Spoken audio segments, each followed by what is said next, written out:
Hello dear friends, welcome back to it okay classes. I hope आप सभी बहुत अच्छे होंगे और आज हम लोग फिर से मिल रहे हैं अपनी एक नेक्स्ट क्लास के साथ, एक मज़ेदार क्लास के साथ, एक मज़ेदार सेशन के साथ, एक मज़ेदार चैप्टर के साथ। ओके, तो फटाफट से आ जाइए क्योंकि हम लोग मिलते ही रात में हैं, ठीक है। और 10 बजे से आप मेरा वेट कर रहे थे, कोई बात नहीं, मैं आपके आ गई। आपका जो इंतजार है ना वो खत्म हुआ और ठीक है, चलो आ जाओ, अभी चलेगी क्लास, ठीक है। अब मजा आने वाला है। देखो अब ये रात का टाइम ना हमारा है, ठीक है। जगराता करने में हमको पूरा मजा आता है। नवरात्र वैसे भी चल रहे हैं और नवरात्र में वैसे भी जगराता करते हैं, तो ऐसे ही जगराता कर लेंगे, ठीक है। चलो आ जाओ, ये सारी बातें तो फनी मजाक में कही जाती है। अभी आ जाइए, फटाफट से स्टार्ट करते हैं हम आज अपनी आज की क्लास को। और जो आज की ये क्लास है ये बहुत ज्यादा मजेदार रहने वाली है। क्या रहने वाली है? मजेदार जो है वो रहने वाली है। कैसे मजेदार रहने वाली है, आइए जरा इस पे बात करते हैं कि मजेदार कैसे रहेगी। क्योंकि आज की क्लास में हम डिस्कस कर रहे हैं आपके कौन सा चैप्टर। आज की क्लास में हम डिस्कस कर रहे हैं डीएलएड फर्स्ट सेमेस्टर का आपका फर्स्ट पेपर। और फर्स्ट पेपर जो है वो है हमारा बाल विकास का, जिसकी आज हमारी 5th क्लास है, जिसमें हम लोग डिस्कस कर रहे हैं आपके व्यक्तित्व यानी पर्सनालिटी के बारे में कि व्यक्तित्व होता क्या है या पर्सनालिटी किसे कहते हैं। अच्छा, व्यक्तित्व पर्सनालिटी हम सभी जानते हैं क्योंकि हर एक व्यक्ति की कोई ना कोई पर्सनालिटी होती है, कोई ना कोई व्यक्तित्व होता है। कहते हैं ना कि शर्मा जी का बेटा ना, उसकी बड़ी अच्छी पर्सनालिटी है, वो बिल्कुल फिट है आपके, उसका बिहेवियर बड़ा अच्छा है, व्यवहार बड़ा अच्छा है, वो पढ़ने में बड़ा होशियार है। या फिर मिश्रा जी का जो परिवार है ना, उनका व्यक्तित्व बड़ा अच्छा है, या मिश्रा जी का व्यक्तित्व बड़ा अच्छा है, या उनकी बेटी का व्यक्तित्व बड़ा अच्छा है, या खान जी जो है ना वो बड़ा अच्छा पढ़ाते हैं। ओके, व्यक्तित्व का मतलब क्या है? व्यक्तित्व का मतलब है हमारी पर्सनालिटी। अब देखो, जो हमारी पर्सनालिटी है वो बनती कैसे है? तो हमारी पर्सनालिटी अलग अलग चीजों से बनती है। कैसे अलग अलग चीजों से बनती है, आइए बात करते हैं। तो हमारी जो पर्सनालिटी है ना वो हमारे व्यवहार से बनती है। ओके, वो हमारी क्या है, वो हमारे तरीकों से बनती है। उसके साथ साथ वो हमारे हैबिट्स से बनती है। किससे बनती है? हमारी जो हैबिट है उससे बनती है। हमारी जो है वो क्या है, हमारा जो शारीरिक आपके क्या है, शरीर जो है, फिजिकल बॉडी, उससे भी हमारा क्या है, हमारी पर्सनालिटी बनती है। ओके, फिजिकल अपीयरेंस से भी आपके फिजिकल जो आपकी बॉडी है उससे भी हमारी पर्सनालिटी बनती है कि भाई इसकी पर्सनालिटी ना बड़ा स्मार्ट लड़का है, बड़ी स्मार्ट लड़की, देखो कितनी फिट है। लड़कियां क्या है, लड़के आपके सिक्स पैक, बाकायदा प्रॉपर मसल्स गेन, ऐसे बिल्कुल ओके बॉडी शॉडी वाले। तो क्या है, यानी ये उनकी पर्सनालिटी है। तो पर्सनालिटी को हम केवल ये मानते हैं कि कोई बढ़िया सा तगड़ा मुंडा है, यानी क्या है, बढ़िया सा फिट फाट सा आपके कोई मुंडा है तो वो पर्सनालिटी उसकी हो गई। या कोई लड़की आपके स्लिम ट्रिम है तो उसकी पर्सनालिटी। जबकि ये आपकी फिजिकल आपके अपीयरेंस है, केवल फिजिकल पर्सनालिटी है कि कोई बिल्कुल फिट है तो आप कह रहे हो कि ये पर्सनालिटी नहीं। पर्सनालिटी हमारे बिहेवियर से होती है कि हम कैसे चीजों पर रिएक्ट करते हैं, हम अच्छा बिहेव करते हैं या हम बुरा व्यवहार करते हैं। तो जो हमारा व्यवहार होता है ना आपके, वही क्या है, वही आपके क्या बनाता है, व्यक्तित्व का निर्माण करता है। जो हमारी हैबिट्स होती है, कैसे ना किसी की हैबिट बड़े सुबह उठने की होती है, किसी की रात में देर तक आपके क्या है सोने की होती है, देर रात तक जागने की होती है, सुबह देर तक सोने की। तो हर कोई व्यक्ति अपनी पर्सनालिटी बनाता है। और देखो हर एक व्यक्ति की अलग अलग पर्सनालिटी होती है। जैसे किसी की पर्सनालिटी डिफरेंट है, किसी की पर्सनालिटी डिफरेंट है, किसी की पर्सनालिटी अलग अलग है। यानी हर व्यक्ति की पर्सनालिटी जो है वो आपके अलग अलग होती है। क्या होती है? अलग अलग प्रकार की जो है वो आपके होती है। तो हम आपकी बात करने वाले हैं व्यक्तित्व की। ओके, अब देखो व्यक्तित्व में कोई व्यक्ति बहुत ज्यादा बोलता है, ओके, कोई इंट्रोवर्ट होता है। क्या होता है? कोई इंट्रोवर्ट जो है वो आपके होता है आपके। कोई आपके एक्सट्रोवर्ट होता है जो बहुत बोलता है। क्या होता है? कोई एक्सट्रोवर्ट होता है आपके जो बहुत बोलता है। कोई जो है वो एम्बीवर्ट होता है। क्या होता है? एम्बीवर्ट जो है वो आपके होता है। ओके, तो अलग अलग प्रकार का व्यक्तित्व जो है वो होता है। आइए जरा इसके बारे में बात करते हैं। ये हमारा कौन सा चैप्टर है? ये है हमारा चैप्टर नंबर 5। ओके, चलिए स्टार्ट करते हैं। यहाँ से बहुत सारे क्वेश्चंस आपके एग्जाम में पूछे जाते हैं। अच्छा, मुझे पहले सारे एक बार कमेंट करके ये बता दो कि सीडीबी पढ़ने में मजा आ रहा है, सीडीबी समझ आ रही है? मुझे ये बता दो पहले, मजा आ रहा है ना? बोरिंग तो नहीं लग रहा ना? ऐसा तो नहीं लग रहा यार कि क्या ही पढ़ रहे हैं? मजा आ रहा है ना सीडीबी पढ़ने में? कल का चैप्टर हो सकता है थोड़ा सा बोरिंग हो, बट आज मजा आने वाला है। ओके, लेकिन आज थोड़ा सा लास्ट में बोरिंग रहेगा क्योंकि तुम्हें कुछ चीजें याद करनी पड़ेंगी, ठीक है। चलिए आ जाइए, हम बात करते हैं व्यक्तित्व। कहाँ व्यक्तित्व।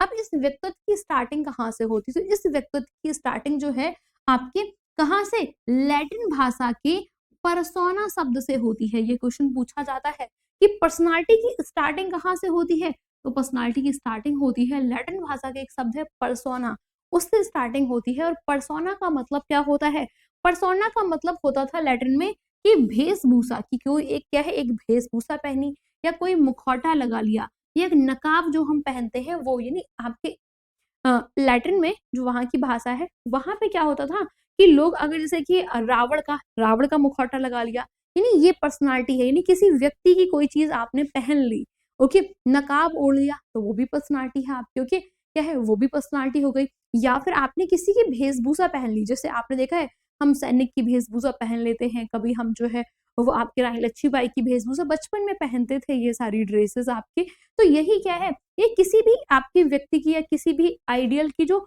वेशभूषा धारण कर ली जाती है उसे आपके कहा जाता था व्यक्तित्व, उसे कहा जाता था परसोना, कहा जाता था उसे, ओके। परसोना यानी पर्सनालिटी। और यहीं से आपके इस परसोना शब्द से, जो लैटिन भाषा का है जिसका अर्थ मुखौटा वेशभूषा नकाब है, यहीं से पर्सनालिटी शब्द की जो है वो आपकी उत्पत्ति हुई है। और आपको पता है व्यक्तित्व को इंग्लिश में पर्सनालिटी कहते हैं, क्या कहते हैं, व्यक्तित्व जो है ना इसको इंग्लिश में हमारी भाषा में इसे पर्सनालिटी कहा जाता है। हाँ ओके, कंफर्म है, कंफर्म है, चलो आ जाओ, मजा तो आता है, फिर ठीक है। कहा गया, क्या कहा गया, कहा गया जिसे नाटक करते समय नाटक के पात्र पहनकर, आपने देखा है आज भी श्री कृष्ण की जब आपकी रास लीला होती है, अभी आपके राम लीला हो रही है बहुत सारी जगह, तो क्या है, रावण का मुखौटा पहनते हैं, हनुमान जी का मुखौटा पहनते हैं, ओके, अलग अलग जो है वो आपके क्या है लोगों का मुखौटा पहनते हैं। तो कहा गया कि जिसे नाटक करते समय नाटक के पात्र पहनकर तरह तरह के रूप में बदला करते थे। और क्या है, और इसे बाह्य आवरण, यानी क्या है, परसोना का मतलब बाहर आवरण, बाह्य आवरण होता है। लेकिन अगर हम अपने हिंदी भाषा की बात करते हैं तो हमारे यहाँ क्या है, हमारे यहाँ पर्सनालिटी का मतलब क्या होता है, हमारे यहाँ पर्सनालिटी का मतलब जो है वो आपकी क्या है, हमारे यहाँ पर्सनालिटी का मतलब होता है कि भैया बाह्य नहीं, आंतरिक आवरण, कि आपका चरित्र कैसा है वही आपकी पर्सनालिटी डिसाइड करती है, आपकी हैबिट्स कैसी हैं, आपका व्यवहार कैसा है, यही क्या करती हैं, यही पर्सनालिटी का निर्माण करती है। लेकिन पहले के समय में ऐसा कहा जाता था कि एक बाह्य आवरण है ये आपके, जिसे नाटक करते समय नाटक के पात्र जो है वो आपके पहनते हैं।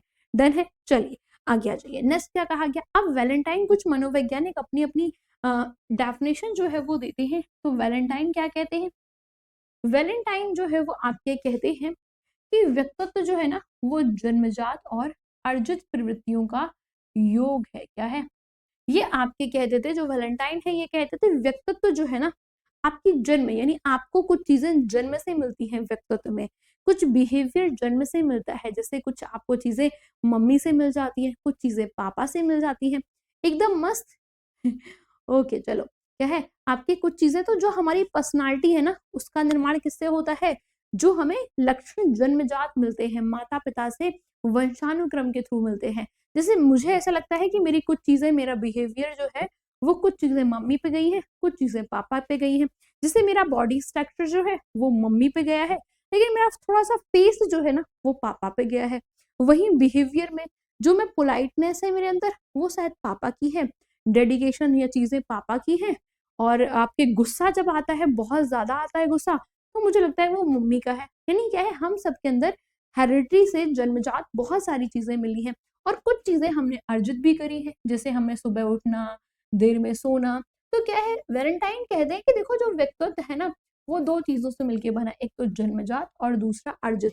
अर्जित यानी जो भी चीज हम प्राप्त करते हैं। डन है। नेक्स्ट क्या कहा गया, आ जाओ।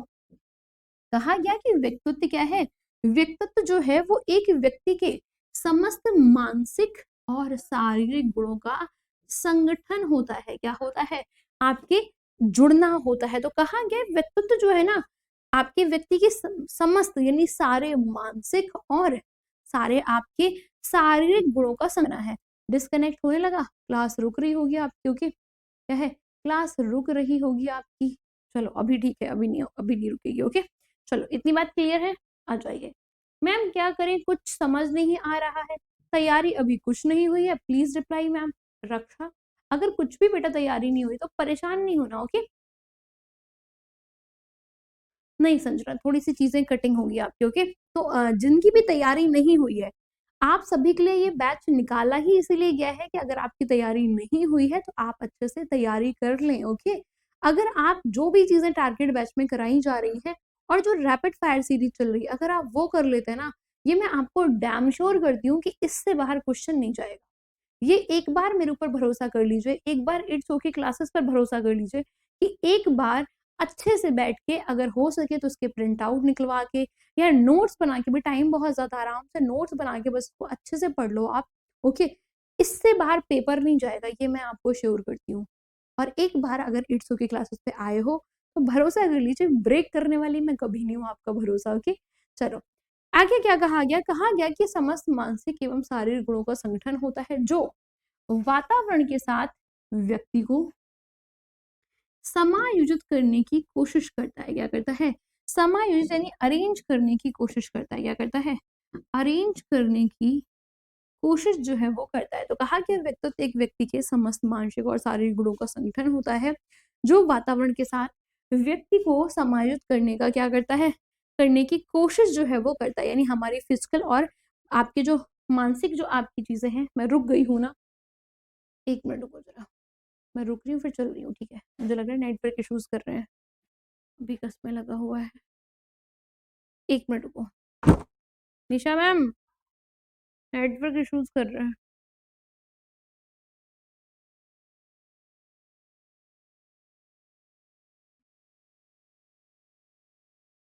अभी आपको सारी चीजें क्लियर दिख रही है? एक बार चेक करो जरा, अभी क्लियर है? अभी क्लास ब्रेक हो गई थी थोड़ा सा क्योंकि नेटवर्क इशू कर रहे थे, अभी आ जाओ, ओके। अभी डन है, ठीक है। तो आगे क्या कहा गया, ऑलपोर्ट, ये क्वेश्चन आपसे पूछा गया है कि ऑलपोर्ट के अनुसार क्या है। तो ऑलपोर्ट कहते हैं, क्या कहते हैं? ऑलपोर्ट जो है वो आपके कहते हैं, क्या है? ऑलपोर्ट कहते हैं, 2024 में क्वेश्चन आया था कि व्यक्तित्व जो है ना वो व्यक्ति के अंदर उन मनोशारीरिक गुणों का क्या है, आपके गत्यात्मक संगठन है जो वातावरण के साथ उसका आदती समायोजन निर्धारित करता है। आपके ये बहुत बड़ा है, आप बस इतना समझिए कि सिंपल सी बात है, जो हमारा व्यक्तित्व है, जो हमारी पर्सनालिटी है, वो कुछ और नहीं है, जो हमारी फिजिकल बॉडी है और जो हमारी मानसिक चीजें हैं, इन दोनों का मिक्सिंग है, इन दोनों का अरेंजमेंट है, इन दोनों का समावेशन है। आपकी क्या है, अरेंजमेंट है या समावेशन है, बस और कुछ नहीं है, ओके। व्यक्तित्व क्या है? व्यक्तित्व दो चीजों से मिलकर बना है, आप सिंपल से समझना। व्यक्तित्व जो है वो क्या है, व्यक्तित्व में आपके मेन दो चीजें इंपॉर्टेंट है, कौन कौन सी? एक जो है वो आपके शारीरिक, ओके, क्या शारीरिक, और दूसरा जो है वो आपके प्लस मानसिक।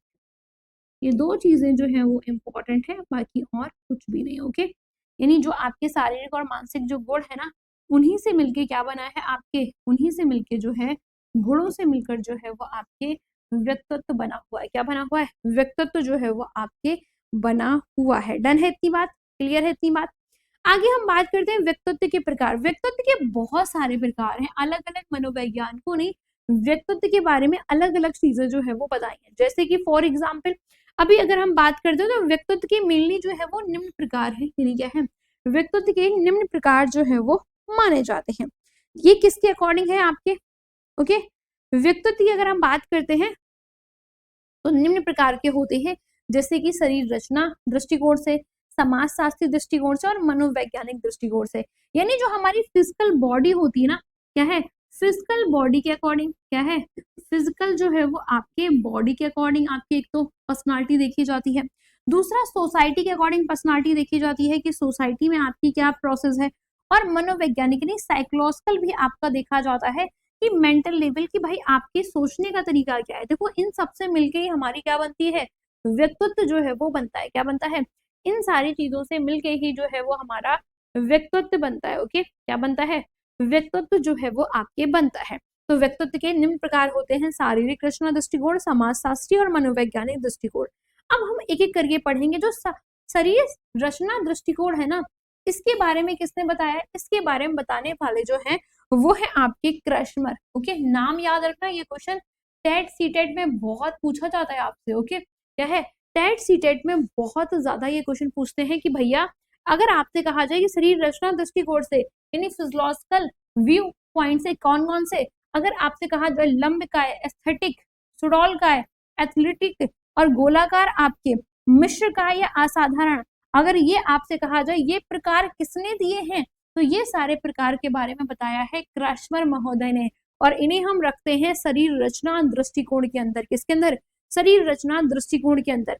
अगर आपसे कहा जाए समाज शास्त्रीय दृष्टिकोण कहा जाए, यानी साइकोलॉजिकल व्यू पॉइंट अगर आपसे कहा जाए, इसके बारे में बताया है स्पेंगर ने। किसने? स्पेंसर, आपके स्पेंगर महोदय ने जो है वो बताया। किसने बताया है?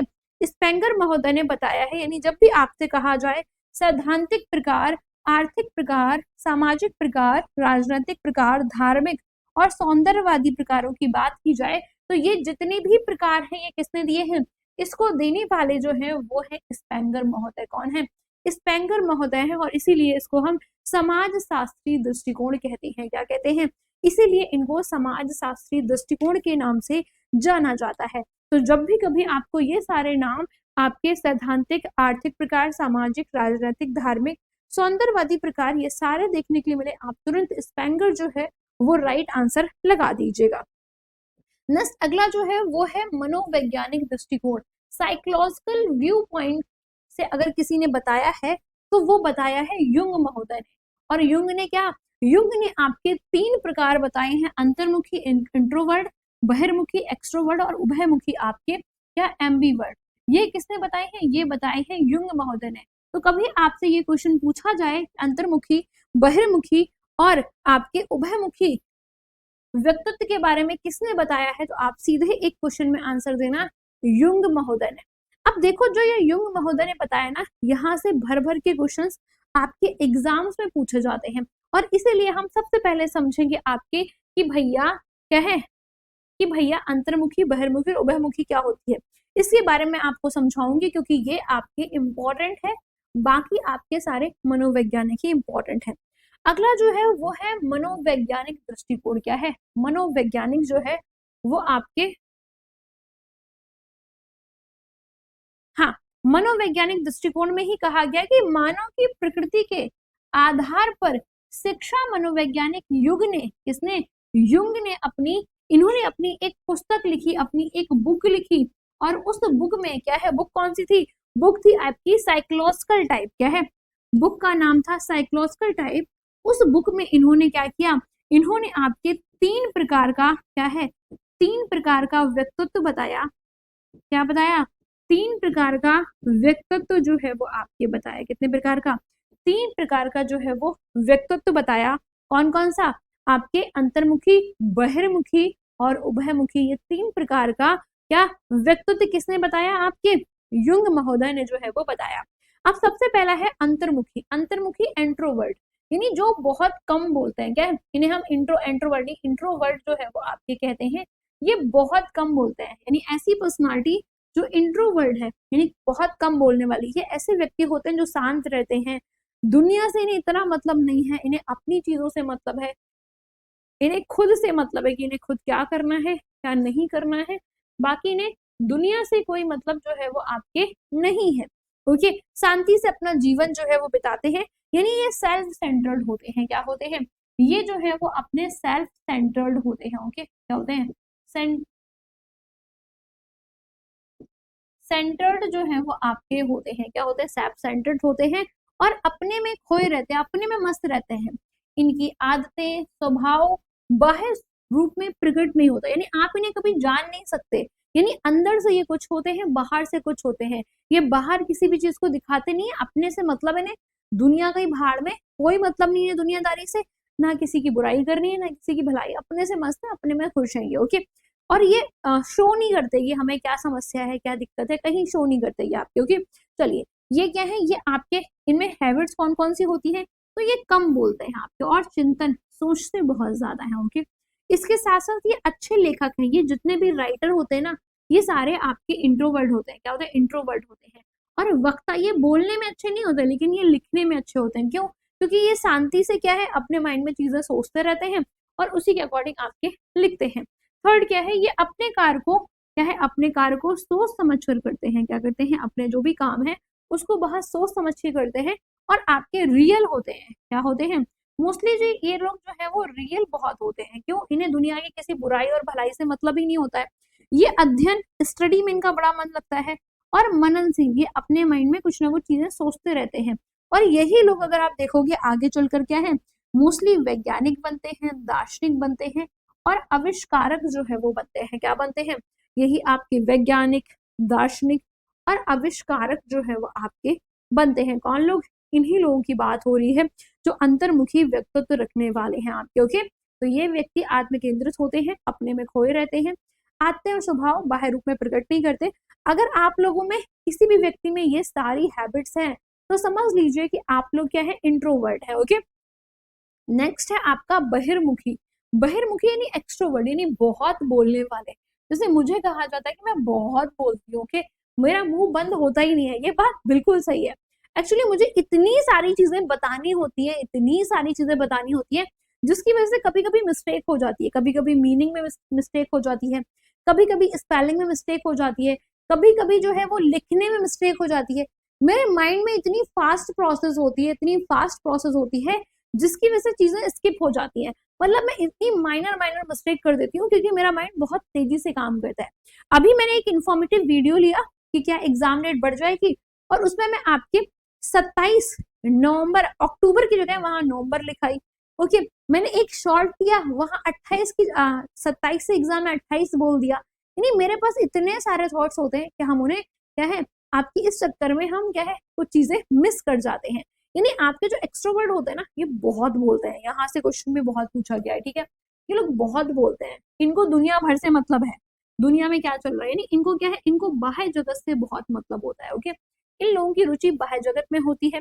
ये आपके सामाजिक जीवन में अधिक रुचि लेते हैं। इन्हें समाज के साथ, सोसाइटी के साथ रहना है, इन्हें बंद कमरे में नहीं रहना, इन्हें दुनिया भर से मतलब है। ओके, इन्हें सबसे बोलना है। ओके,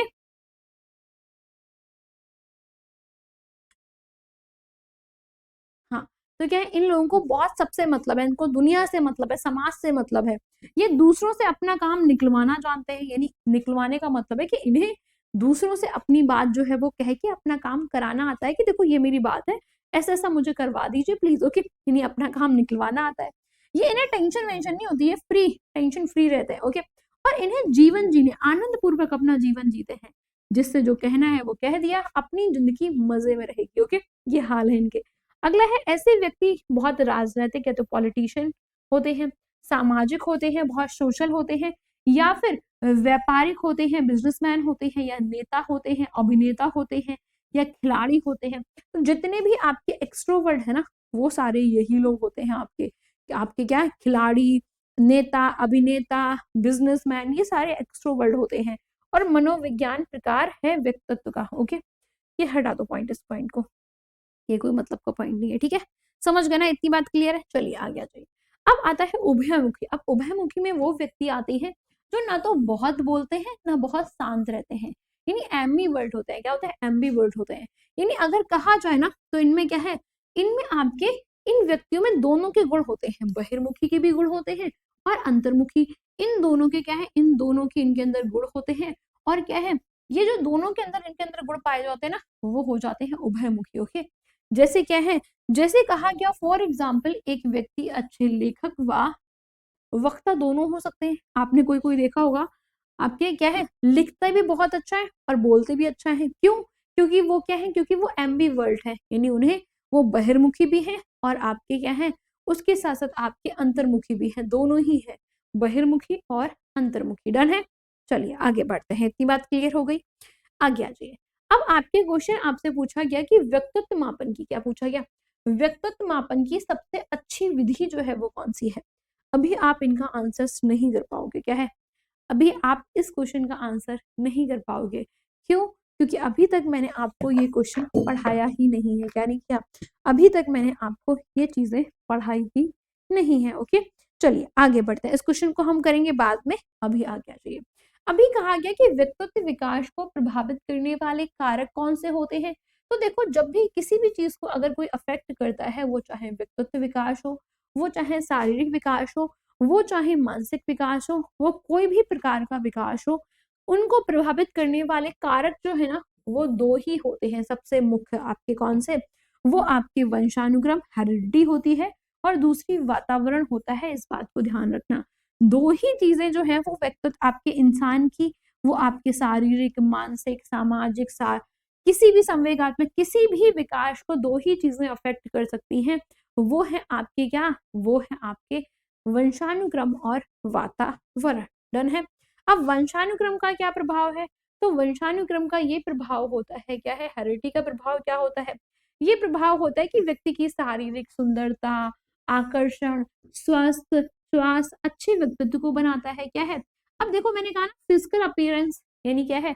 अब अगर हमारे माता पिता बहुत सुंदर है तो हम भी सुंदर हो जाएंगे, क्योंकि हेरिडिटी हमें तो क्या है, हमारा तो उसमें कोई योगदान ही नहीं है, हमें तो मिली है कोई चीजों के, तो हमें क्या है, हमें माता पिता से वो चीज मिल गई। तो कहा गया कि व्यक्ति की शारीरिक सुंदरता, आकर्षण, स्वास्थ्य अच्छे व्यक्तित्व को बनाता है। वही व्यक्ति के हार्मोन्स के कम और अधिक निकलने पर व्यक्तित्व के विकास पर बहुत प्रभाव पड़ता है। ओके, तो हार्मोन अगर कोई बीमारी है, ये सारी चीजें आपके वंशानुक्रम पे से अफेक्ट जो है वो होती है आपके। ठीक है।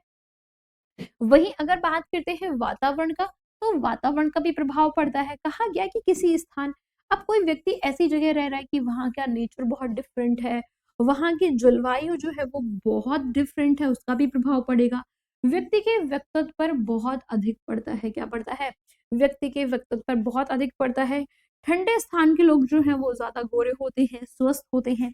ओके, यानी आपके एटमॉस्फेयर का भी इम्पैक्ट बहुत ज्यादा पड़ता है। किस पे? हमारे बिहेवियर पे, हमारे व्यक्तित्व पे, हमारी हैबिट्स पे आपके। ओके, जैसे अब उत्तर प्रदेश के लोग सबसे ज्यादा आलसी होते हैं, पता है उसका रीजन है? आप जरा देखिए, हमारे यहाँ मौसम समय समय पे बदलता है और इसीलिए उत्तर प्रदेश के लोग सबसे ज्यादा बदलते बहुत जल्दी है। क्योंकि हमारे यहाँ अभी अभी आप देखिए, अभी बारिश इतनी ज्यादा हो रही थी, फिर गर्मी होने लगी। अभी धीरे देखते थे दिवाली आई कि दिवाली में ठंडक होने लगेगी, ठंडक हो तो इतनी सर्दी होगी, इतनी सर्दी होगी कुछ पूछिए मत। फिर अब गर्मी होनी स्टार्ट होगी, फिर बरसात होगी। ओके, फिर आपकी बसंत ऋतु आएगी। इतनी सारे मौसम चेंज होते हैं। अब मौसम चेंज होने से शरीर में भी बहुत सारे चेंजमेंट्स होते हैं, मानसिक यानी मेंटल भी बहुत सारे चेंजमेंट्स होते हैं। इसीलिए जो उत्तर प्रदेश के लोग हैं वो एवरेज रहते हैं आपके, बहुत सुपर नहीं फोड़ते। ओके, बहुत ज्यादा फोड़ते नहीं है। क्यों? क्योंकि यहाँ के लोगों में आलस थोड़ा ज्यादा रहता है, क्योंकि जैसे जैसे एटमॉस्फेयर चेंज होता है हमारी बॉडी भी रिएक्ट करनी स्टार्ट कर देती है। ओके, और इसीलिए अलग अलग प्रकार के यहाँ लोग होते हैं, कोई बहुत गोरे हैं, कोई डाउन है, कोई मीडियम आपके स्किन टोन है। ओके, अलग अलग लोग जो है यहाँ पे पाए जाते हैं। हम बात कर रहे हैं व्यक्तित्व परीक्षण की। किसकी बात कर रहे हैं? व्यक्तित्व परीक्षण की बात कर रहे हैं। अब देखो हमने कल क्या पढ़ा था? हमने कल आपके पढ़ा था बुद्धि परीक्षण। ओके, क्या पढ़ा था? बुद्धि परीक्षण पढ़ा था, जिसमें हमने क्या किया था? इस बुद्धि परीक्षण में हमने देखा था कि बच्चे की बुद्धि को कैसे माप सकते हैं। ओके, कि बुद्धि का पता कैसे लगा सकते हैं कि इसमें कितना आईक्यू है आपके। ओके, आईक्यू टेस्ट हम कैसे कर सकते हैं, ये तो हमने कल की क्लास में देखा था।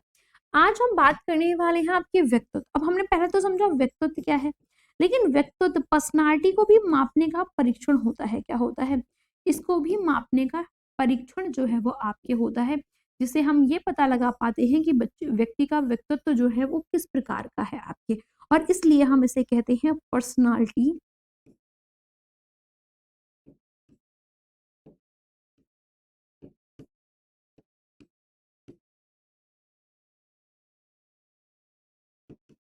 क्या बोलते हैं? इसलिए हम इसको बोलते हैं पर्सनालिटी टेस्ट। क्या बोलते हैं? Personality test. तो कल हमने बुद्धि परीक्षण पढ़ा था, आज हम व्यक्तित्व परीक्षण पढ़ेंगे। लेकिन समस्या ये नहीं है, समस्या ये है कि कंफ्यूजन क्रिएट बहुत होता है। आपके सामने जब क्वेश्चंस आएंगे तो आपको समझ नहीं आएगा कि ये बुद्धि परीक्षण है या व्यक्तित्व परीक्षण है। तो इस बात का बहुत अच्छे से ध्यान रखिएगा कि भैया ये बात आपको पता होनी चाहिए कि व्यक्तित्व परीक्षण क्या है और बुद्धि परीक्षण क्या है, दोनों में डिफरेंसेस आपके। ओके, क्या है डिफरेंस जो है वो पता हो। अभी मैं वैसे करा दूंगी आपको। ओके, वैसे मैं करा दूंगी आपको, एक पेज दे दूंगी जहां पे ये डिफरेंसेस लिख दूंगी कि बुद्धि परीक्षण कौन से हैं और व्यक्तित्व परीक्षण जो है वो कौन से हैं, जिससे अगर आए तो कंफ्यूज ना हो आप लोग। ओके, वो बहुत इंपॉर्टेंट है। देखो यहाँ से भर भर के क्वेश्चन पूछे गए आपके। मैंने ईयर्स इसीलिए डलवाए हैं कि आपको ये पता चल जाए कि कौन सा टॉपिक ज्यादा इंपॉर्टेंट है, कहाँ से ज्यादा क्वेश्चंस पूछे गए हैं। इसलिए हम लोगों ने यहाँ पे ईयर्स को जो है वो एड ऑन कर रखा है। क्या? ईयर्स को जो है वो एड ऑन कर रखा है। डन है। चलिए आ जाइए, क्या कहा गया? कहा गया कि बच्चों को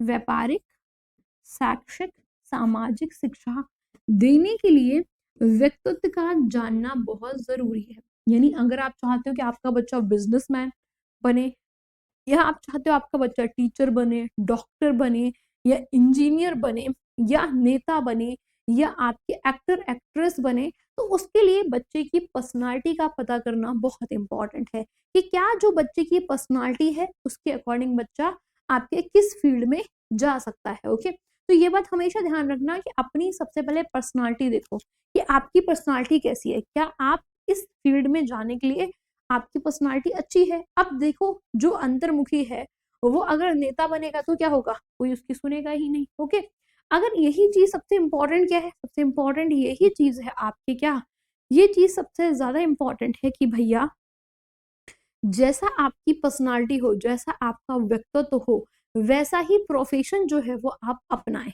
आपने देखा है कोई नेता ऐसा हो जो लुज्जू पुज्जू हो, जिसकी कोई पर्सनालिटी ना हो, ऐसा कोई नेता देखा है आपने? नहीं देखा। हाँ, देखा होगा राहुल गांधी जी को। राहुल गांधी जी ने भी अपनी पर्सनालिटी पे बहुत काम नहीं किया। पर्सनालिटी केवल बॉडी और सुंदरता नहीं, पर्सनालिटी यानी समाज में बोलने का तरीका नहीं पता उनको। उनको नहीं पता कि कैसे अपनी चीज रखनी है। और मोदी जी को क्या पता है? मोदी जी को बोलने का तरीका पता है। उन्होंने बोल बोल के जनता को क्या कर लिया, अपने में जो है वो आपके अपने अंडर में कर लिया, अपने में काबू कर लिया। मोदी जी के बोलने बोलने से ही क्या है, पूरे भारत देश की जनता ही नहीं, विश्व की जनता भी मोदी जी के बोलने से अट्रैक्ट है, मोदी जी के भाषण से अट्रैक्ट है। क्यों? क्योंकि उनके अंदर बोलने की आपकी कला है। उनकी ड्रेसिंग सेंस जो है वो बहुत आपके डिफरेंट है। ओके, उनकी जो है वो चीजें बहुत डिफरेंट है। क्यों? क्योंकि उनके अंदर नेता बनने की पर्सनालिटी, व्यक्तित्व है। तो सबसे पहले आपको ये सोचना है कि आपके अंदर मेन जो है वो व्यक्तित्व किस प्रकार का है, पर्सनालिटी जो है वो किस प्रकार की है। डन है? चलिए, तो बच्चों की व्यापारिक, शैक्षिक, सामाजिक शिक्षा देने के लिए व्यक्तित्व का जानना बहुत जरूरी है। व्यक्तित्व के मापन के लिए अनेक विधियां और परीक्षणों का प्रयोग जो है वो किया जाता है। क्या होता है? अनेक विधियों का प्रयोग किया जाता है और अनेक परीक्षणों का प्रयोग जो है वो आपके किया जाता है। डन है? चलिए आ जाइए। सबसे पहली विधि है आत्मनिष्ठ विधि। क्या है? सबसे पहली विधि है आत्मनिष्ठ विधि। दूसरी जो विधि है वो है वास्तुनिष्ठ विधि, और तीसरी जो है वो है प्रक्षेपी विधि। आप बस इतना समझ लीजिए। ओके, क्या है? ये व्यक्तित्व मापन की विधियां हैं। क्या है? ये व्यक्तित्व मापन की विधियां अगर कहिए तो मैं लिख देती हूँ। क्या है? ये जो है वो व्यक्तित्व मापन की क्या है, व्यक्तित्व मापन की विधियां है। ओके, क्या है? व्यक्तित्व मापन की जो है वो आपकी विधियां है। डन है? क्या है? विधियां हैं आपके किसकी? व्यक्तित्व मापन की। आइए जरा देखते हैं। सबसे पहले है आत्मनिष्ठ विधि आपकी, और आत्मनिष्ठ विधि में आपकी जीवन इतिहास विधि, प्रश्नावली विधि, साक्षात्कार विधि और आत्मकथा लेखन विधि आती है। ये आप बस विधियों के नाम पढ़ लीजिए। ओके, जो इंपॉर्टेंट होंगी हम वही आपको कराएंगे। हम फालतू की विधियां जो है वो आपको नहीं कराने वाले, ये बात ध्यान रखिए अच्छे से। ओके, हम आपको क्या है, हम आपको दो विधियां कराएंगे। एक तो आपको आत्मनिष्ठ विधि कराएंगे क्योंकि ये इंपॉर्टेंट है, यहाँ से क्वेश्चन आता है। दूसरी हम प्रक्षेपी विधि कराएंगे क्योंकि ये भी इंपॉर्टेंट है, यहाँ से क्वेश्चंस पूछा जाता है। ओके, तो आत्मनिष्ठ विधियां जीवन इतिहास विधि, प्रश्नावली विधि, साक्षात्कार विधि, आत्मकथा लेखन विधि होती है। वही वास्तुनिष्ठ विधि जो है वो आपकी नियंत्रित निरीक्षण विधि, मापन रेखा विधि, समाज विधि विधि और शारीरिक परीक्षण की विधि होती है। प्रक्षेपी विधि में आपके प्रासंगिक अंतर्बोधि विधि, बाल संप्रत्यक्ष विधि, रोशार्क शाही दबाव परीक्षण और कहानी पूर्ति आपके परीक्षा। अगर कहा जाए ना तो मोस्ट इंपॉर्टेंट अगर कोई विधि है व्यक्तित्व मापन की तो वो है प्रक्षेपी विधि। क्या है? तो वो है आपकी प्रक्षेपी विधि। इतनी बात सारे बच्चों को क्लियर है? किसी बच्चे को कहीं डाउट तो नहीं है इस बात में? किसी भी बच्चे को कोई डाउट तो नहीं है? मुझे ये कमेंट करके बताइए पहले तो। ओके, इतनी चीजें क्लियर है ना? ये बात क्लियर है ना? क्या है? ये चीजें क्लियर है, ये बात क्लियर है? यस या नो? ओके, चलिए आ जाइए। मैं सबसे पहले आपके बढ़ती हूँ अंतर्बोधि अंतर्निष्ठ विधि की तरफ आपके। ओके, तो सबसे अंतर्निष्ठ के आत्मनिष्ठ। ओके, चलो आ जाओ। कभी कभी ऐसा अगर ऐसी मिस्टेक हो जाए करे ना तो उसको इग्नोर कर दिया करो। क्यों? क्योंकि बोलने में इतनी सारी चीजें मुझे आपको बतानी है ना, हो जाता है कभी कभी कि कोई चीज आपकी क्या है, स्लिप हो जाए, टंग स्लिप हो जाए। ओके, तो अगर कोई स्पेलिंग में छोटी सी मिस्टेक हो जाए या बोलने में कोई मिस्टेक हो जाए तो उसे क्या कर देना, इग्नोर कर देना है आपके, ओके, उसे छोड़ देना है, क्योंकि ऐसा हो सकता है मुझसे भी, ओके, कि मैं कोई चीज बताना चाह रही हूँ और कोई चीज स्पेलिंग गलत हो गई, या फिर कोई वर्ड जो है वो आपके निकल गया, स्लिप हो गया यहाँ से वहां, ओके। तो उसको ये मत समझो कि मुझे आता नहीं है, एक्चुअली आता नहीं होता तो मैं यहाँ ही नहीं होती, ओके, आता है, बट आपको इतनी सारी चीजें बतानी है ना, माइंड कभी कभी ना चीजें क्या हौच पौच कर देता है, बस वो है। आ जाइए अंतर्निष्ठ देखो फिर अंतर कह रहे हैं, आत्मनिष्ठ विधि जो है वो क्या है, इसे इंग्लिश में हम सब्जेक्टिव मेथड्स कहते हैं, क्या कहते हैं, इसे आपके इंग्लिश में सब्जेक्टिव मेथड जो है वो कहा जाता है। होता क्या है, कहा गया कि आत्मनिष्ठ विधि में, किसमें, आत्मनिष्ठ विधि में व्यक्तित्व की जांच स्वयं अध्यापक परीक्षक के द्वारा की जाती है। क्या करते हैं, ये जो आपके आत्मनिष्ठ विधि होती है, इसमें जो व्यक्तित्व की जांच है ना, वो कौन करते हैं, स्वयं अध्यापक करते हैं, स्वयं खुद टीचर करते हैं। आपके पर्सनालिटी का टेस्ट कौन करते हैं, आपके पर्सनालिटी का टेस्ट खुद टीचर करते हैं आपके। सबसे पहली है जीवन इतिहास विधि, जिसे केस हिस्ट्री मेथड जो है वो आपके कहते हैं।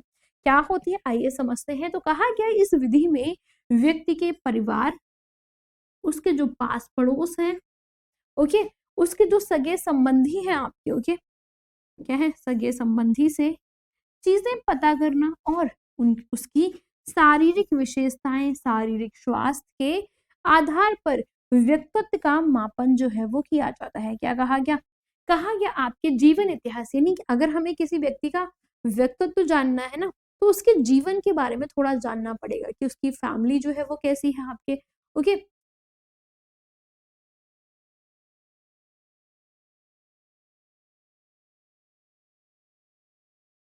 मैम जब आपका वीडियो देखा एग्ज़ाम का, तो आप बता रही थी कि 28 का एग्ज़ाम है, चक्कर में पड़ गई, अच्छा, अच्छा परेशान हो गई, चक्कर में पड़ गए, ओके।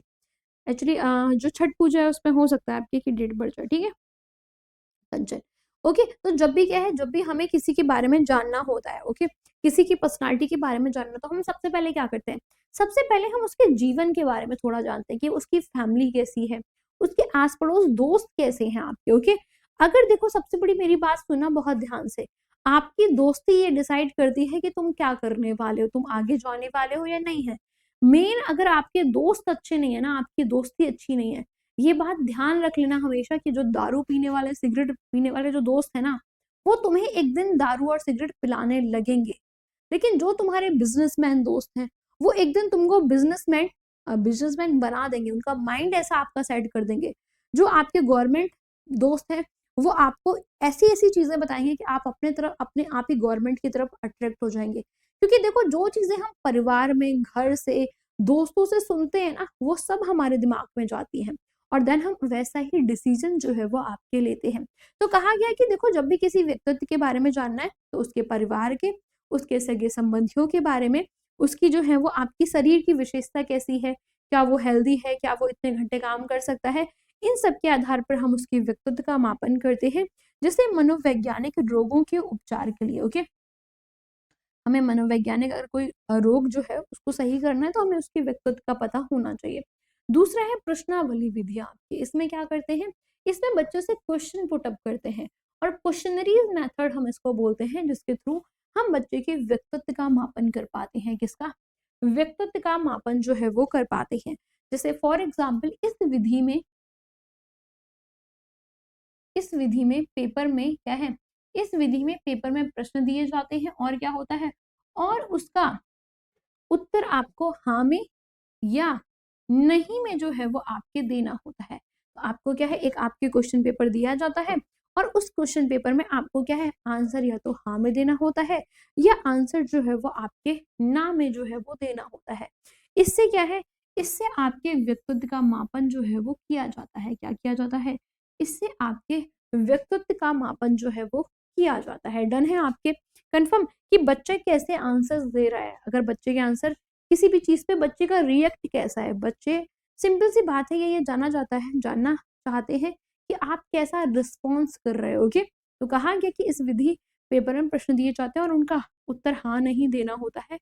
इससे व्यक्तित्व का मापन किया जाता है, जैसे सरकारी नौकरियों के क्या है, जैसे सरकारी नौकरियों के चुनाव में, यानी आपका इंटरेस्ट कैसा है, आपको किस फील्ड में जाना चाहिए। ओके, कि आपके इंटरेस्ट, अब जिस बच्चे को डर लग रहा है, क्या लग रहा है, जिस बच्चे को इंजेक्शन से डर लग रहा है, जिस बच्चे को जो है दवाइयां खाने से डर लग रहा है, या कोई ऑपरेशन करने में डर लग रहा है, तो उस बच्चे को मेडिकल लाइन में नहीं जाना चाहिए। ओके,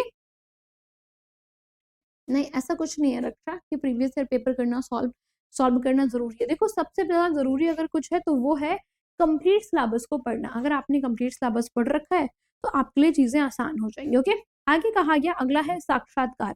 यानी बच्चे का इंटरव्यू लिया जाता है और इंटरव्यू के थ्रू ये पता लगाया जाता है कि बच्चे का व्यक्तित्व कैसा है, उसी के अकॉर्डिंग उसको उस फील्ड में जो है वो भेजा जाता है। जैसे फॉर एग्जाम्पल, इसमें व्यक्ति के बारे में पूछा जाता है। जैसे आप यूपीएससी का इंटरव्यू होता है, उसमें देखा जाता है कि बच्चा को किस चीज में इंटरेस्ट है, सोसाइटी में इंटरेस्ट है या फिर आपकी क्या है ऑनलाइन इंटरेस्ट है, तो उसी की देखते हुए चीजों को उसको क्या है वैसे ही आपके सेक्टर में भेजा जाता है। आप जैसे नरेंद्र मोदी जी आपके इतने सारे भाषण देते हैं, या कहाँ जा रहे हैं, कहाँ घूम रहे हैं, इन सबको कंडक्ट, इन सबको अरेंज करने वाले यूपीएससी के एक्सपर्ट होते हैं, जो डीएम एसडीएम आपके क्या है नहीं बन के क्या है योगी जी के साथ, मोदी जी के साथ वर्क कर रहे होते। आपको क्या लग रहा है, जितना बच्चा यूपीएससी का एग्जाम दे रहा है और जो आपके क्या है जो जिसका सिलेक्शन हो रहा है, क्या वो सारे डीएम बनते हैं? नहीं, वो सारे डीएम नहीं बनते। वो अलग अलग सेक्टर में जाते हैं, जिसमें जिसका इंटरेस्ट होता है उस सेक्टर के लिए उसे तैयार कर लिया जाता है। ओके, तो इसे हम कहते हैं साक्षात्कार विधि। अगली है आपके आत्मकथा लेखन विधि। इसमें क्या होता है, आपके ऑटोबायोग्राफी मेथड इसको कहते हैं। इसमें व्यक्ति को एक शीर्षक दिया जाता है। ओके, एक कोई टॉपिक दे दिया कि इस टॉपिक के बारे में तुम बताना है, क्या करना, इस टॉपिक के बारे में तुम्हें जो है वो बताना है। ओके, इसमें व्यक्ति को एक शीर्षक दिया जाता है और इसमें और उससे अपने बारे में लिखने को कहा जाता है। क्या कहा जाता है? और उससे अपने बारे में लिखने के लिए कहा जाता है कि इस टॉपिक में तुम अपने बारे में जो है वो लिखो। क्या करो, अपने बारे में जो है वो तुम लिख के बताओ कि क्या कैसी प्रोसेस है। ओके, कैसे अपने बारे में लिख के बताओ। ठीक है, तो ये हमारी आत्मकथा लेखन विधि जो है वो आपके हो जाती है।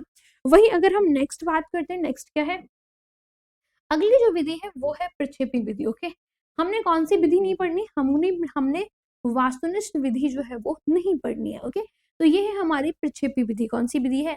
ये है हमारी प्रक्षेपी विधियां, जिसे हम प्रोजेक्टिव मेथड्स कहते हैं। यहाँ से भर भर के क्वेश्चन आपसे पूछे गए हैं। प्रक्षेपण का मतलब क्या होता? प्रक्षेपण विधि है तो आपके प्रक्षेपण का मतलब क्या होता? सबसे पहले तो हम ये समझेंगे। प्रक्षेपण का अर्थ होता है कि व्यक्ति क्या है, व्यक्ति स्वयं को उभार के अपने ही सामने ले आए। यानी क्या है, हमारे अंदर बहुत सारी चीजें दबी रहती हैं, लेकिन क्या है, हम उनको निकाल के, हम उनके बारे में सोच के, समझ के, देख सुन के, हम उन्हें अपनी चीजों को बाहर लेके आते हैं कि देखो मेरा शायद बिहेवियर ऐसा है ना, मुझे ये चीज करनी अच्छी लगती है, मुझे ये चीज करनी नहीं अच्छी लगती है। इन सारी टॉपिक्स पे बात करना, क्या करना, इन सारे टॉपिक पे बात करना, ये होता है प्रक्षेपण। कि अपने अंदर जो भी चीजें हैं उनको बाहर लेके आना, अपने क्या है अच्छाइयों को, बुराइयों को, क्या अच्छा लग रहा है कि अपने व्यक्तित्व को उभार के, स्वयं आप खुद अपने व्यक्तित्व को उभार के क्या करोगे, अपने ही सामने लाओगे, बाहर लेके आओगे। ओके, यानी आपके मन में क्या है, व्यक्ति के जो अवचेतन मन है, जो अंदर सबकॉन्शियस माइंड है, उसके अंदर जो भी दमित इच्छाएं हैं, जो दबी हुई इच्छाएं हैं, उनको बाहर निकाल के क्या है, उनको बाहर लाना आपके, उसे हम कहते हैं प्रक्षेपण। की व्यक्ति के अंदर जो भी आपकी चीजें दबी हैं पुरानी, उसकी ख्वाहिशें, आपके सपने, जो भी चीजें हैं, उन सबको निकाल के वो खुद बाहर लेके आता है आपके, उसे हम प्रक्षेपण कहते हैं। और ये व्यक्तित्व मापन की सबसे अच्छी विधि है, याद रखना।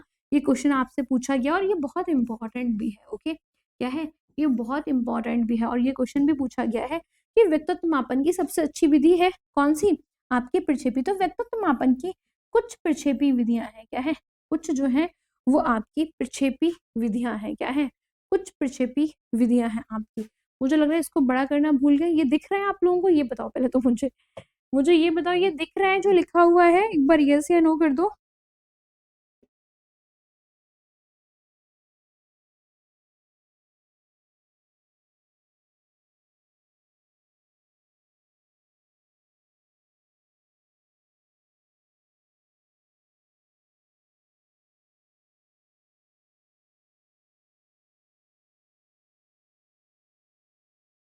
ये सही दिख रहा है? एक बार मुझे कमेंट करके बता दोगे, देन हम लोग आगे बढ़े। सबसे पहली इसमें विधि है प्रासंगिक अंतर्बोधी विधि। कौन सी है? प्रासंगिक अंतर्बोधि विधि है आपकी। ओके, आइए इसके बारे में बात करते हैं कि ये विधि है क्या आखिर।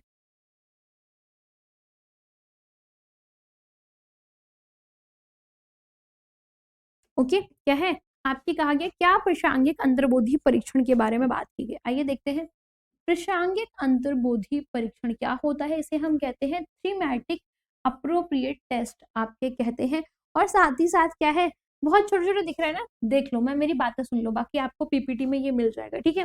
अंतर्बोधि प्रासंगिक अंतर्बोधि परीक्षण को हम कहते हैं थीमेटिक अप्रिसिएशन टेस्ट। ये बहुत पूछा जाता है कि टीएटी क्या है। देखो कितने बार क्वेश्चन आया, 16 17 18 19 20 21, ऐसा कोई साल नहीं है जब यहाँ से क्वेश्चंस नहीं पुटअप करे हुए हो, तो ये काफी इंपॉर्टेंट है आपके। ओके, आज ये क्या होता है, तो जो ये आपके टीएटी परीक्षण है, इसको देने वाले जो है वो है मार्गन और मुरे। कौन है इसको देने वाले हैं? मार्गन और मुरे। और कब दिया था? 1935 में दिया था। मोस्ट इंपॉर्टेंट है, ये बात ध्यान रखना। ओके, और इसमें क्या है, मार्गन और मुरे ने 1935 में ये परीक्षण दिया और इस परीक्षण में बताया कि भैया इसमें 30 चित्र होते हैं। कितने? 30 जो है वो आपके चित्र होते हैं। 30 चित्रों में से आपके कहा गया कि 10 चित्र जो है वो पुरुष के होते हैं, 10 स्त्री के होते हैं, 10 स्त्री और पुरुष दोनों के ही होते हैं। किसके? स्त्री और पुरुष दोनों के होते हैं। यानी एक आपके टेस्ट लिया गया, उसमें 30 चित्र दिए गए, 10 में स्त्री बनी थी, 10 में पुरुष थे और 10 में जो है स्त्री और पुरुष दोनों ही थे। और उन क्या है, और बच्चों से क्या है, अब बच्चों से कहा गया कि इन चित्रों पर कहानी लिखने को कहा गया। क्या कहा गया कि भैया ये जो चित्र तुम्हें दिख रहे हैं ना, इस पे तुम कहानी लिखो, इस पे तुम अपनी फीलिंग, जो तुम्हारे मन की इच्छाएं हैं, जो फीलिंग है उनके बारे में बताओ, अपने इमोशंस के बारे में, अपने विचारों के बारे में, अपनी फीलिंग्स के बारे में जो है इस पे लिखो। और इससे क्या है, इससे व्यक्ति के व्यक्तित्व का मापन जो है वो किया गया कि जैसा व्यक्ति सोचता है वैसा ही चीजें लिखता है। आपके क्या करता है, वैसे ही चीजें जो है वो आपके लिखता है। तो इन चित्रों के थ्रू क्या है, बच्चे स्टोरी लिखते हैं और स्टोरी के बाद, लिखने के बाद हमें ये पता चलता है कि वो उनकी फीलिंग्स, उनके इमोशंस, उनके ड्रीम, उनकी इच्छाएं किस प्रकार की हैं। अगला जो आपके परीक्षण है वो है बाल संप्रत्यक्ष परीक्षण आपके। इसे कहते हैं चिल्ड्रन अप्रिशिएशन टेस्ट और इसे इंग्लिश में सीएटी कहा जाता है। क्या कहा जाता है? सीएटी कहा जाता है। यहाँ से भी भर भर के क्वेश्चन पूछा गया। ये जो आपके परीक्षण था ये किसने दिया? तो ये परीक्षण जो है वो सबसे पहले दिया लियोपोल्ड बेलॉक ने। कब दिया? 1948 में दिया। फिर इसको डॉक्टर अर्नेस्ट क्रिम ने इस परीक्षण को बनाया। तो सबसे पहले लियोपोल्ड बेलॉक ने इस परीक्षण को दिया, बाल संप्रत्यक्ष परीक्षण को, जिसे सीएटी कहते हैं, 1948 में। फिर डॉक्टर एंडस क्रिम ने इस परीक्षण को जो है वो आपके बनाया। इस परीक्षण में क्या होता है, इस परीक्षण में 10 जो है वो अलग अलग प्रकार के चित्र, इसके जानवरों के चित्र जो है वो बच्चे को दिए जाते हैं। क्या दिए जाते हैं? तो 10 चित्र, अलग अलग जानवरों के चित्र बच्चे क्या करते हैं, बच्चे जो है चित्र बच्चों को दिए जाते हैं, जानवरों के व्यवहार के अनुसार बताते हैं। क्या करते हैं बच्चे, क्या करते हैं बच्चे जो है, बच्चों को 10 चित्र दिए जाते हैं अलग अलग जानवरों के, और बच्चे उनके बारे में क्या है, उन जानवरों के बारे में अपनी फीलिंग, अपनी इमोशंस जो है वो आपके बताते हैं। क्या करते हैं, अपने फीलिंग्स, अपने इमोशंस जो है वो अपने किसके अनुसार, आपके अपने व्यवहार के अनुसार जो है वो बताते हैं। और इससे हम क्या करते हैं, इससे हम उनके व्यक्तित्व का मापन कर पाते हैं कि बच्चे जो है वो क्या सोच रहे हैं। जैसे आपके शेर के बारे में बच्चा क्या सोच रहा है, बच्चा जो है वो आपके कुत्ते के बारे में क्या सोच रहा है, डॉगी के बारे में क्या सोच रहा है, आपके बच्चा जो है वो गाय के बारे में क्या सोचता है आपके। ओके, तो बच्चे अपने थॉट, अपनी चीजें जो है, अपनी स्टोरीज लिखते हैं, जिसके थ्रू हम बच्चे के व्यक्तित्व का पता जो है वो आपके लगा पाते हैं। इसमें 10 कार्ड दिए जाते हैं। एक नोट आपसे पूछा गया, ये क्वेश्चन भर भर के आपके एग्जाम में पूछे गए हैं। क्या है, ये सारे ही क्वेश्चन भर भर के आपके एग्जाम में जो है वो पूछे गए हैं। आइए समझते हैं क्या क्या क्वेश्चन पूछे गए।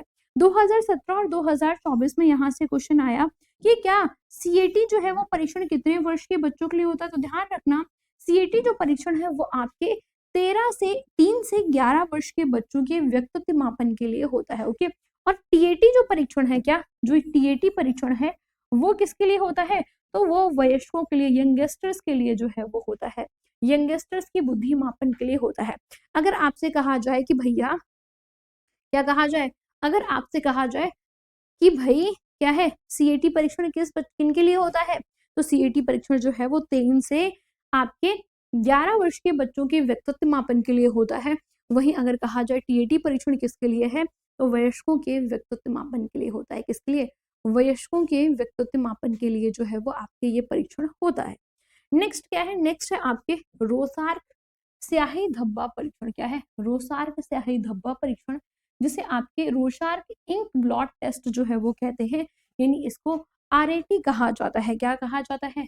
आरएटी जो है वो आपके कहा जाता है। 2017, 20 और 24 में यहाँ से बैक टू बैक ईयर्स में क्वेश्चन पूछे गए और इस परीक्षण को हरमन रोसार्क ने दिया। किसने दिया? हरमन रोसार्क ने जो है वो इस परीक्षण को दिया। किसने? हरमन रोसार्क ने जो है इस परीक्षण को दिया। और इस परीक्षण में 10 जो है वो स्याही के धब्बे के कार्ड हैं। क्या है? इस परीक्षण में 10 जो हैं वो स्याही के धब्बे के कार्ड हैं, जिसमें से 5 काले हैं, 2 काले और लाल हैं आपके, 3 जो है वो आपके क्या है? 3 जो है वो मिक्स कार्ड है। ओके, क्या है?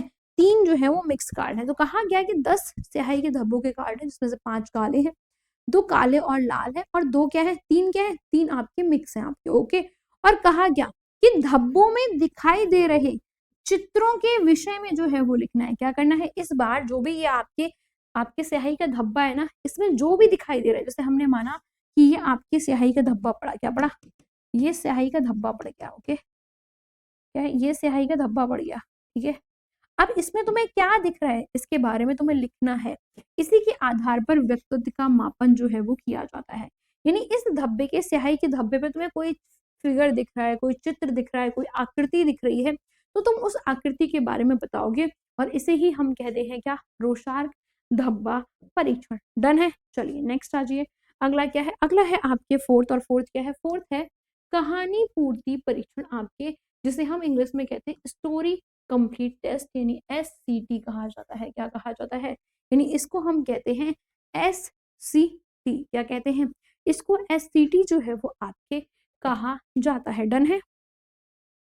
क्या कहा जाता है? इसको एससीटी जो है वो आपके कहा जाता है। अब क्या होता है एससीटी? आइए जरा बात करते हैं इस पे।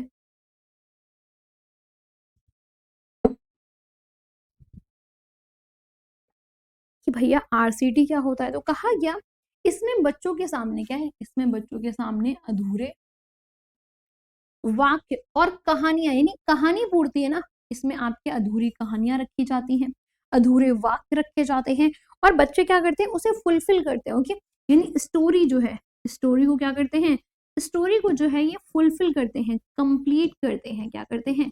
स्टोरी को जो है वो ये फुलफिल करते हैं आपके। और क्या कहा गया? कहा गया जिनसे वे अपने अनुसार पूरा करते हैं। क्या करते हैं? जिन्हें वे क्या है? जिन्हें वे अपने अनुसार, कौन? बच्चे जो हैं, जिन्हें अपने अनुसार जो है उस स्टोरी को पूरा करते हैं। ओके, क्या करते हैं? पूरा जो है वो आपके करते हैं। इतनी बात क्लियर हो गई। चलिए आगे आते हैं, नेक्स्ट बात करते हैं। नेक्स्ट क्या हो जाएगा? अब बात करें समायोजन। अच्छा मुझे ये बताओ, व्यक्तित्व मापन हर बच्चे को क्लियर है? कोई को कहीं डाउट तो नहीं है कि व्यक्तित्व मापन में कि कहीं कोई इशू हो? मुझे एक बार अगर है तो मुझे एक बार कमेंट करके आप सारे बता सकते हो, देन हम आपके आगे नेक्स्ट टॉपिक की तरफ बढ़े। ओके, हाँ, स्टोरी कंप्लीट टेस्ट इसको हम कहते हैं। बिल्कुल सही कहा सादिया। ओके, मुझे एक बार कमेंट करके बताओ, यहाँ तक सभी को क्लियर है? किसी बच्चे को डाउट तो नहीं है? कहीं कोई इशू तो नहीं आ रहा? मुझे एक बार ये कमेंट कर दो, देन हम आगे बढ़ते हैं फिर। ओके, डन है? बस एक बार मुझे ये कंफर्म कर दो, डन है ना? क्लियर है? चलिए आ जाइए, आगे बात करें समायोजन। समायोजन को हम देखो एडजस्टमेंट भी कहते हैं। जैसे लड़कियों से कहा जाता है कि शादी के बाद तुम्हें थोड़ा तो एडजस्टमेंट करना पड़ेगा।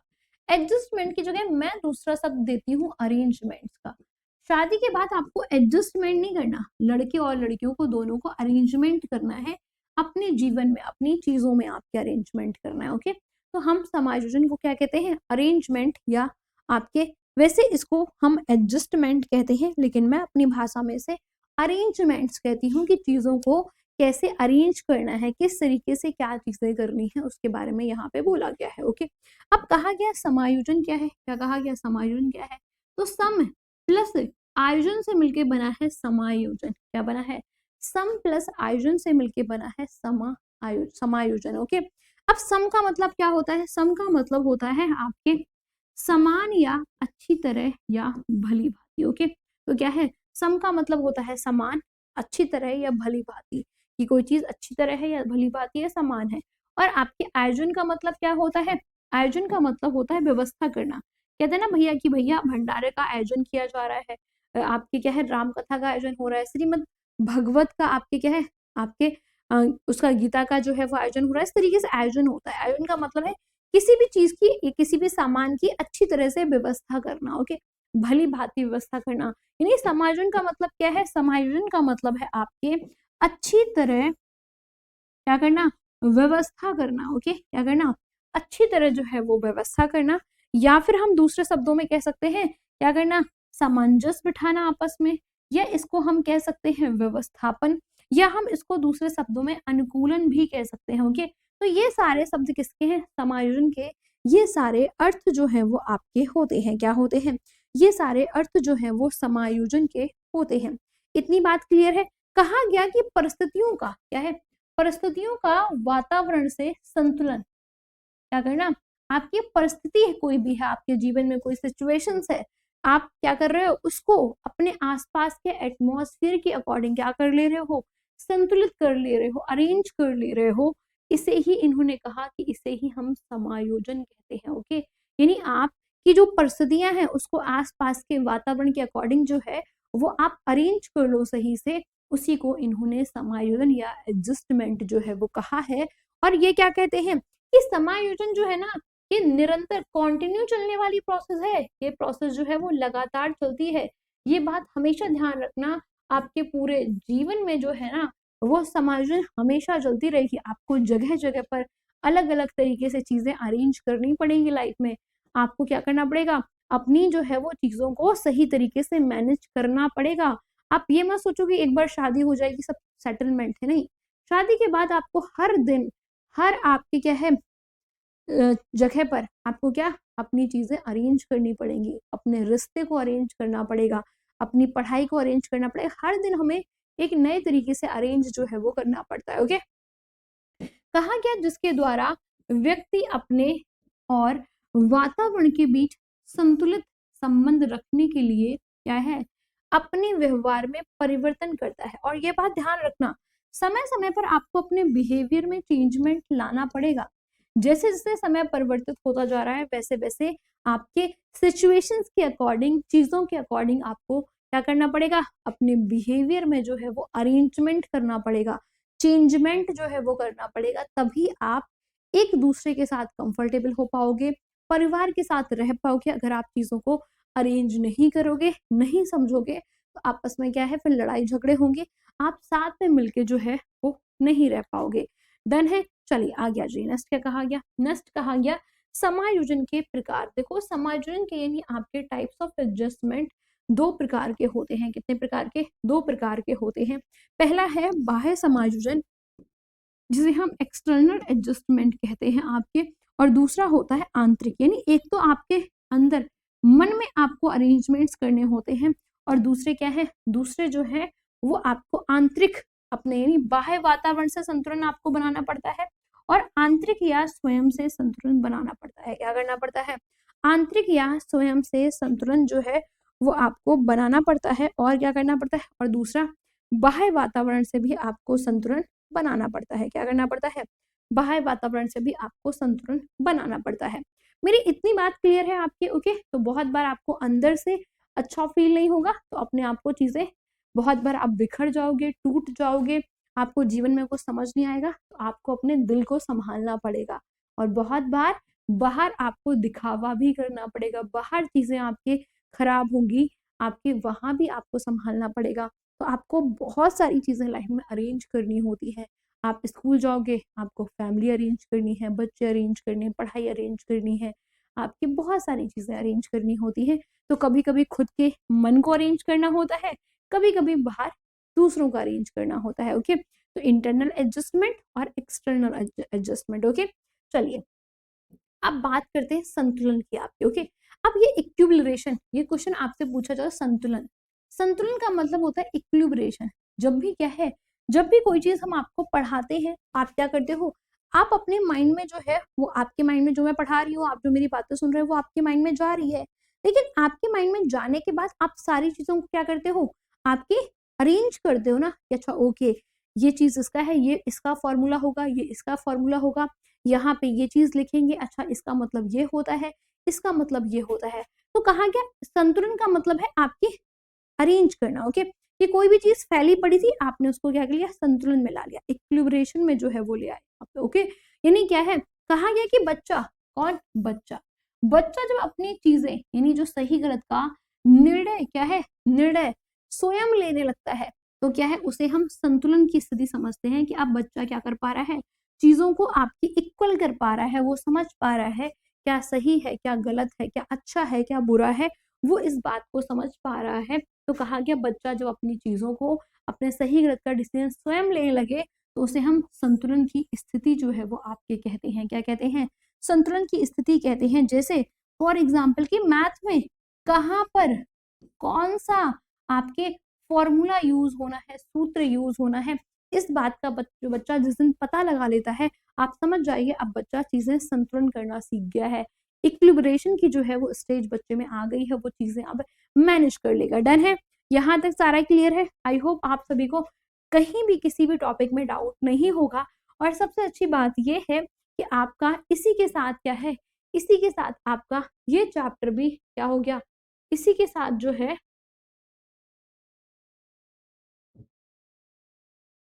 ओके, इसी के साथ क्या है, दिशा मैम पता नहीं कभी कभी क्या करती हैं भाई। चलो आ जाओ। ओके, अब देखो अगर आपसे ये क्वेश्चन अब पूछा जाएगा कि भैया व्यक्तित्व मापन की सबसे अच्छी विधि कौन सी है, तो आप अब बता लोगे कि व्यक्तित्व मापन की सबसे अच्छी विधि जो है वो कौन सी है। ओके, क्या है, अब आप बता दोगे कि व्यक्तित्व मापन की सबसे अच्छी विधि जो है वो कौन सी है, वो है प्रक्षेपण विधि। ओके, कौन सी विधि है, वो है आपके प्रक्षेपण विधि। ठीक है, कौन सी, प्रक्षेपण विधि जो है वो आपके हो जाएगी। डन है, चलिए आ जाइए।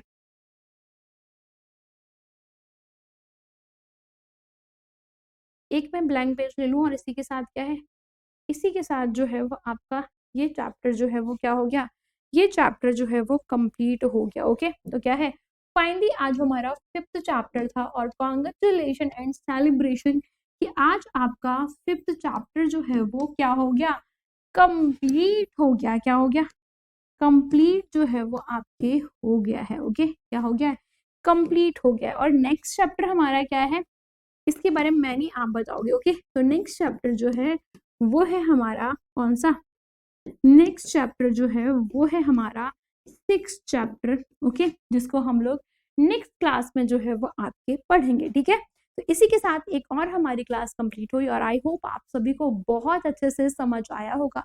जहां भी समझ नहीं आए कोई इशू नहीं, अभी हम रैपिड फायर सीरीज यूट्यूब पे आपको मिलेंगे और एक दिन डाउट सेशन लेंगे, आप वहां पे अपने सारे क्वेश्चंस पूछ लीजिएगा।